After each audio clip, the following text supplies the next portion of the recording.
Hi, everyone. You don't need to see my to-do list on my board. If you can hear me, can you say yes in the chat, please? Thank you. Hello, Abe. Thanks. I'll just give people one more minute and then we will start.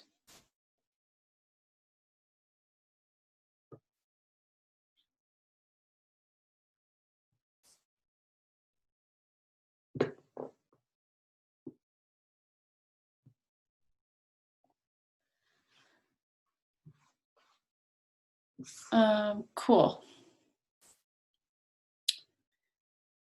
Maybe just like 10 more seconds.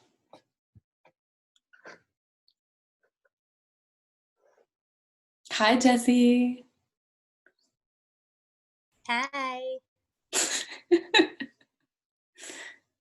Okay, let's get started. Thanks everybody for joining me. I'm Neely Quinn. I have really enjoyed doing this with you this week. I've never done this before and it's been a great learning experience for me and hopefully for you too. I'm wondering if anybody's had any successes through this week that you would like to share in the chats. I'd love to hear. I've seen a lot of great stories in the Facebook group about making changes or at least making observations in their diet and hoping to make changes in the future. So if you want to share those, it's okay if you don't. I know that's pretty private, but if you do, I'd love to hear about it in the chat. So today we're going to be talking about crag food, which is something that can be really confusing, and obviously everybody has something different that works for them. But I have noticed in the last 3 years since I like really dialed in my own crag food that I actually had the best last 2 years of climbing of my life, and I don't think it's a coincidence at all that I've been able to like double the number of 513s that I've ever done in my life in that time. And I'm just like really diligent with what I bring to the crag to eat. And so my energy is always high. And I'm going to tell you today about that. And then I'll take questions. And before I take questions, I have an announcement for you. So we'll just get started. So we're going to talk about what to eat at the crag, but also what to eat the couple days leading up to like really high effort climbing days outside in order to increase your energy and, like I said, your all day stamina. So the first thing to know is that climbers use carbs for a lot of the work we do. We're different than like long distance runners in that we do, like I've talked about, anaerobic exercise as well as aerobic exercise.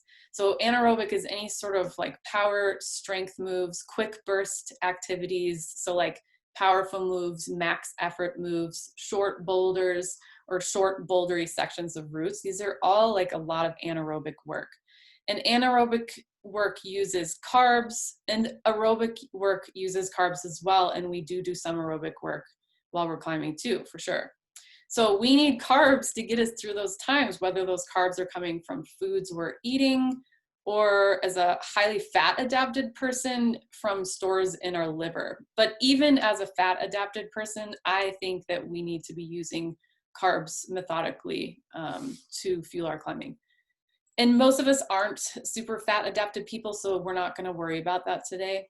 And that takes some work to do. So for everyone else, we need carbs and we need our glycogen levels to be topped off leading up to the day that we're trying to go outside, like put hard sunburns on our projects, or like have a really good on-sighting day, or just have a fun being able to climb all day long, right?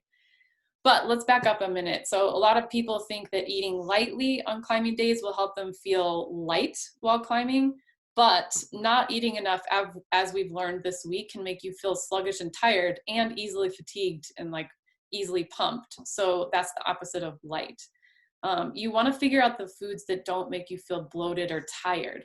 So that's the kind of thing that's making you feel heavy when you're climbing, is eating foods that don't agree with you, eating the wrong types of foods. And so we want to experiment with different starches, sugar sources, protein sources, vegetables, and then common food sensitivity triggers like gluten and dairy throughout like your normal work week when you're not trying to perform, to figure out what makes you feel bloated and tired and what makes you feel good and energetic. Then you take only those foods to the crag with you so that you can eat throughout the day without having those tired feelings and bloatedness. So when you're at the crag, you're going to want to eat your normal meals on those days at the normal times. And this is super important. Last year, I found this out the hard way when I was projecting a route 2 days a week. And some days I would just lose track of time, as we many times do when we're climbing.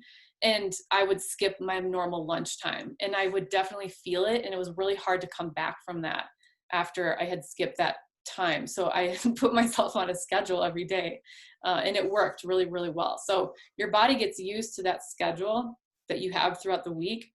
And if you just skip lunchtime while you're out climbing, your body's going to feel it and make you feel tired and, again, easily pumped. So time your meals appropriately, or split them up evenly through the day. So like you could do half of your lunch at one time, then an hour later have half of your lunch, and so on. And you want to bring as many meals out to the crag with you as you would normally have had meals in that time. So if you're going out from 8 to 7, like 8 a.m. to 7 p.m., you need to bring breakfast, lunch, dinner, or if you eat breakfast before, lunch, snack, dinner. So you're also going to want to bring snacks, especially carb heavy snacks. This is the time to eat sugar. So try to find or make the simplest sugary foods you can find, meaning that they're made with very simple ingredients that you absolutely recognize. So like cookies, other pastry type foods. Fruit is fine, but we're looking for glucose to fuel us most efficiently, and most fruits are mostly fructose, which is more difficult for us to use as energy. So this is also only if you're going out for a long day, like hiking to get to an area and climbing all day. You don't necessarily need to change much if you're just going out for a few hours to a place you can like drive up to.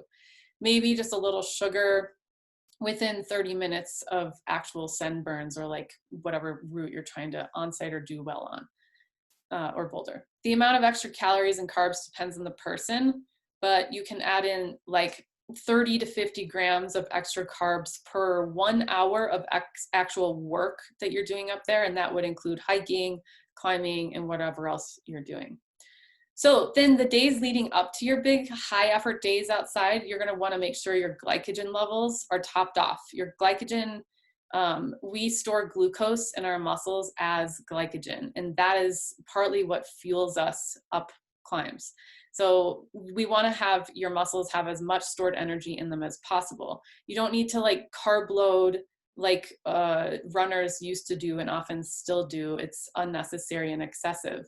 And it's a fine line, it's a fine balance to strike, because you want to have enough glycogen that you have tons of energy, but with every gram of glucose you store as glycogen, you store like 4 grams of water, which can put weight on you. So you don't need to go crazy with this. So just add like 25% more carbs to 4 of your meals leading up to the big day outside, or the big weekend, or whatever.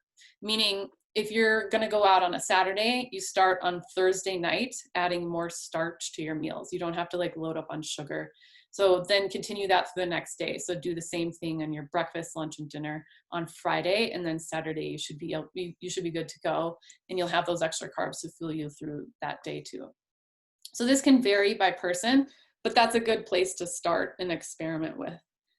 And this is a hard balance with weight loss phase. Like if you're trying to lose weight, then you're going to go up and down and up and down, but it's totally possible to do it.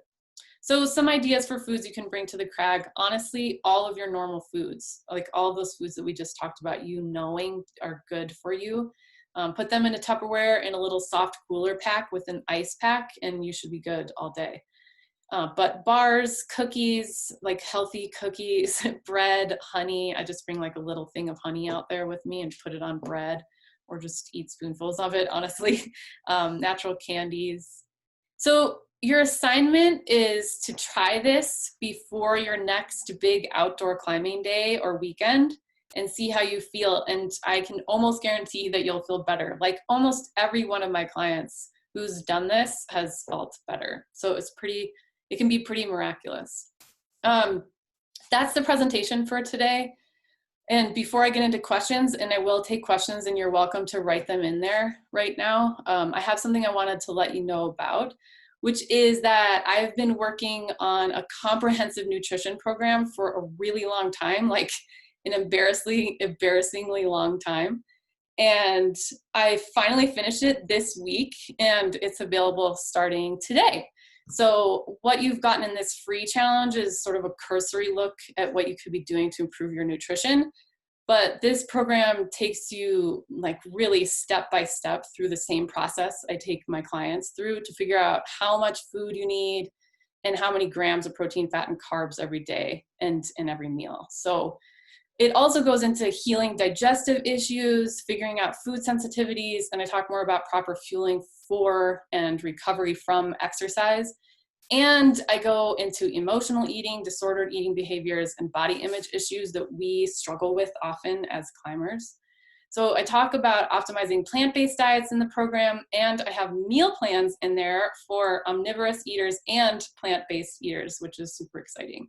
So the program is a month-long course with a combination of videos of me talking, sort of like I've been doing in this challenge, and quick presentations, plus other resources to help you along the way throughout the month. And there will be another private Facebook group where I'll be answering questions throughout the whole month, plus 2 Q&A calls. And there will be an option after checkout to sign up for office hours with me 2 times a week through the whole month. So the regular price of the program is $3.99 because I've worked super hard on this and have spent the past 7 years working only with climbers in order to put it all together. But I'm gonna give you guys $100 off, and I'm only offering this to you guys, and I'm not gonna even tell the public about it until tomorrow. So I'm giving you guys $100 off for the next 24 hours until noon tomorrow if you're interested in it and wanna save some money. So the program will hopefully show you exactly how to change your diet, how to have more energy, climb harder, lean out if you want, fuel properly, but also to have less anxiety, how to sleep better, have better digestion, and how to not feel guilty about food all the time. So basically, it empowers you to feel confident in your food choices for the rest of your life. So if you're interested, I'm gonna put the link in the chat to that program, and hopefully I'll see you in there. And I will take your questions right now. So let's talk. So some people have some comments about what they've noticed. I've discovered consuming a depressingly small amount of protein. And I've heard that a lot from people, that they've realized that they're eating a very little protein and they're gonna try to make changes.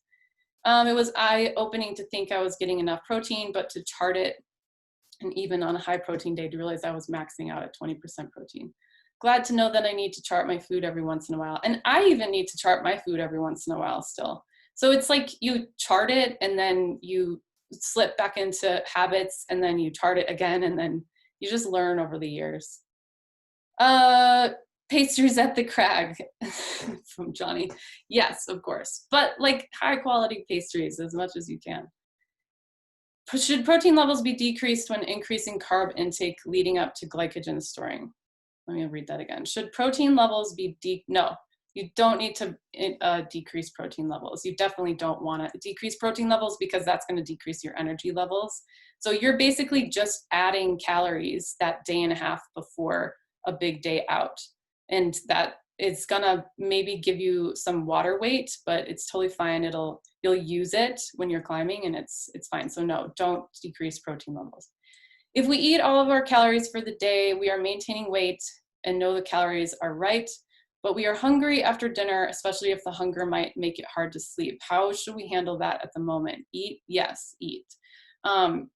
Sometimes I'll have that happen too, where I just won't eat enough during the day, or for some reason I'm just hungrier in a day, and so I just eat something at night. And the same rules apply. Like you just want to make sure that it's something that you know you're going to digest well. Like if you're lactose intolerant, don't eat a bunch of cheese right before you go to sleep, and don't eat a ton. Try to just eat as much as it's going to take for that hunger to go away, because otherwise you're going to maybe keep yourself up by digesting through the night. Yeah, like even if you eat all of your calories for the day, it just changes every day how many calories you need, and we're hungrier or some days than others. And it doesn't really matter too much what macros, honestly. Sometimes for some people, eating some sugar right before bed can help them sleep. It's like a little bit of a sedative. And sometimes people can't deal with that. They don't feel good, so they just eat a few nuts or something, or a little bit of chicken, or like I have applesauce and collagen. It's a weird mixture, but applesauce and collagen a lot of times after dinner. So just whatever macros agree with you. What about hydration at the Crag, especially for women in high hormone phases? I like a homemade electrolyte with salt, maple syrup, and lemon juice. And that's totally fine. But know that the electrolyte mixes, like the Scratch Labs one, they do have potassium in there. They have salt, obviously sodium, and in higher amounts than you're going to get from a little bit of lemon juice.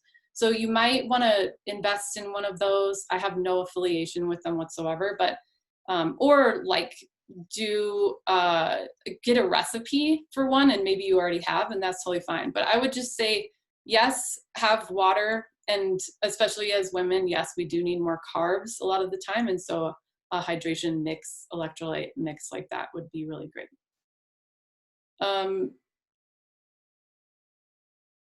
Oh, I think can you guys see that link that I put in? Participant can chat with, I think I just sent, oh no, I didn't. Okay. Sometimes on Crag days, I feel like I have good energy while I'm out there, but once I get home and eat, I feel exhausted and end up wanting to take a nap and feel like my energy is low for the rest of the day. Is this an indication that I can eat better, or is this normal?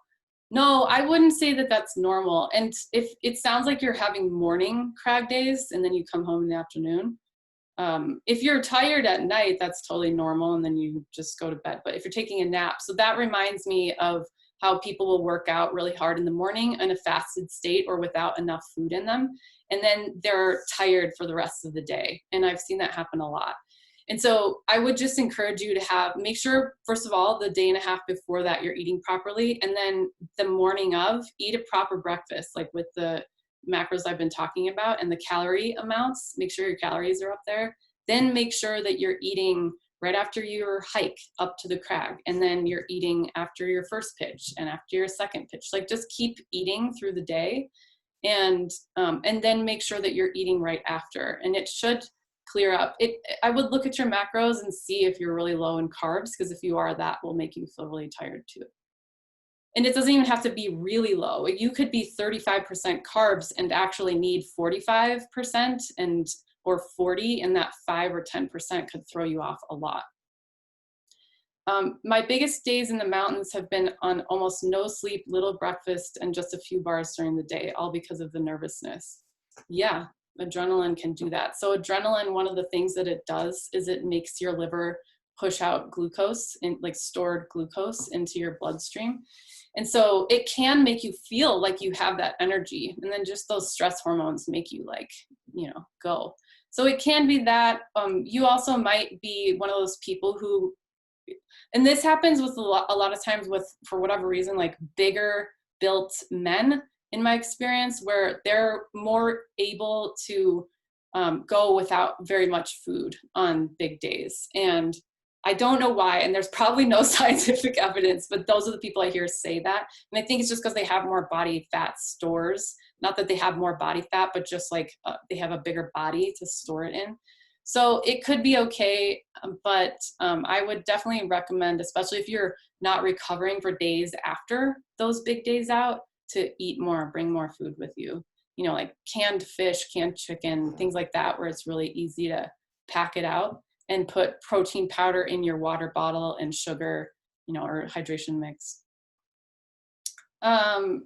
This has been well useful, Neely.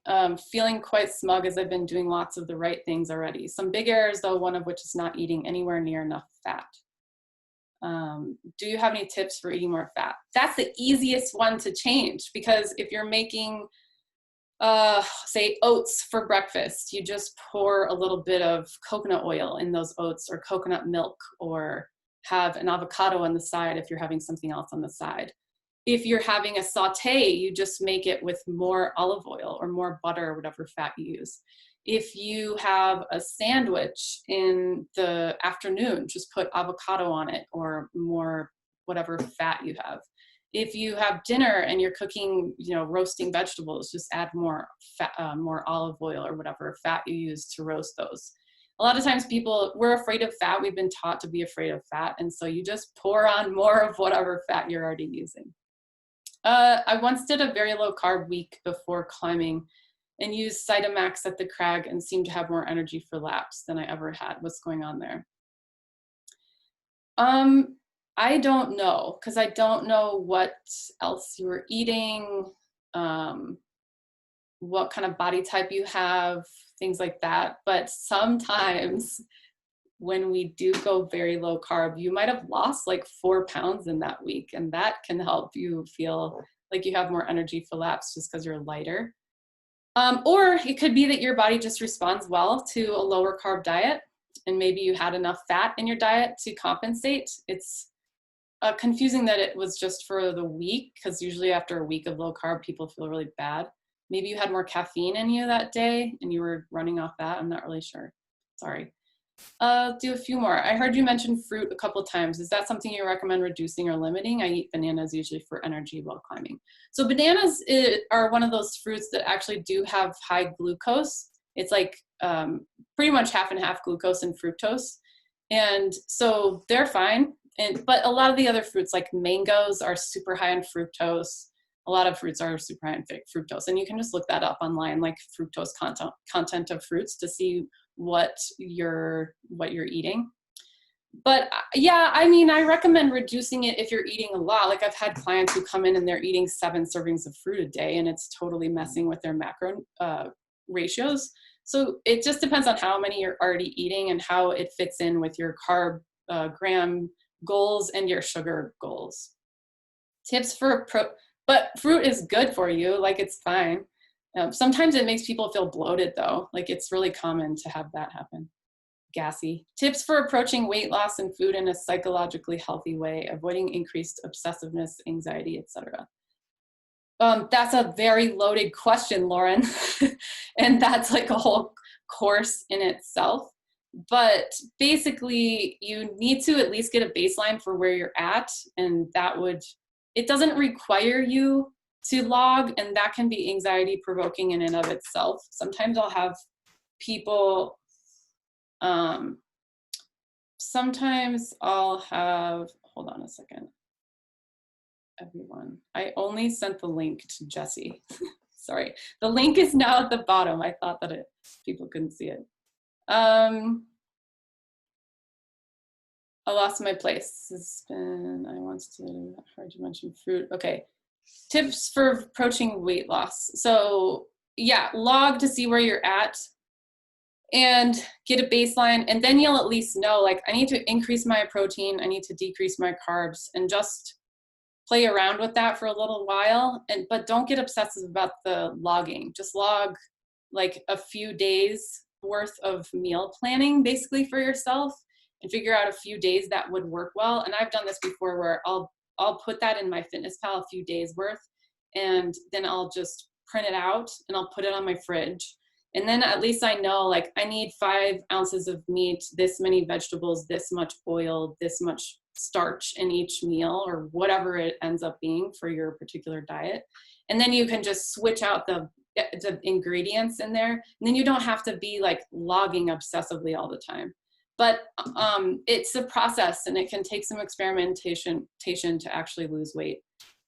But definitely don't go super low carb. Like, you can lose weight on 35% carbs. You just might have to decrease your calories a little bit. You can lose weight on 40% carbs. Since fruit is fructose, is it okay if I eat more than 40 grams of sugar from it? No, No.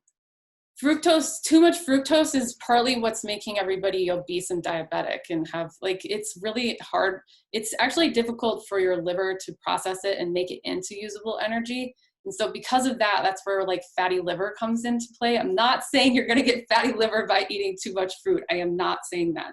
But I am saying that like, no, you shouldn't just eat fruit all the time because it's just fructose. Like you wanna have glucose to give you energy. So I wouldn't do that. I'll do 2 more. Can you suggest some examples of healthy sugary snacks? I think I did in the presentation, just like I'll make cookies out of 4 ingredients and bring them to the Crag. I'll get these paleo friendly marshmallows. I think they're called Smashmallows and they're like pure sugar and delicious, but they're pretty clean as far as foods go. Bread with honey on it. Bars are usually pretty high in sugar. So yeah. Okay. Last one, as a bigger built guy, I can definitely go with little food on a big day, but then I fall into that ravenous snacking afterwards trap. Yeah, exactly. And that's pretty common. So I would just say eat more. Yes, marshmallows like the prehistoric humans ate. I know it's not like the healthiest food objectively, but when used 30 minutes before a big activity burst, yeah, I'm gonna eat that sugar because I'm gonna use it right away and I'm not gonna store it unless I'm eating too many carbs in general. So let me know if you can see that link now. Just say yes, I can see it or something like that. And this is the last day, but I would love to hear how you have done in the Facebook group. If you have any other questions, I'm gonna stop monitoring it here in a day or so, or a couple days. I'll give you guys the weekend to get more questions answered. But definitely let me know how you're doing and any last questions you have. But thank you so much for participating in this with me. I'm so happy and honored that so many of you have showed up. And so I'm gonna try to keep giving you nutrition information and hopefully you use this to your benefit and we are all shrouping the gnar very soon. All right, I'll talk to you guys later. Have a good one.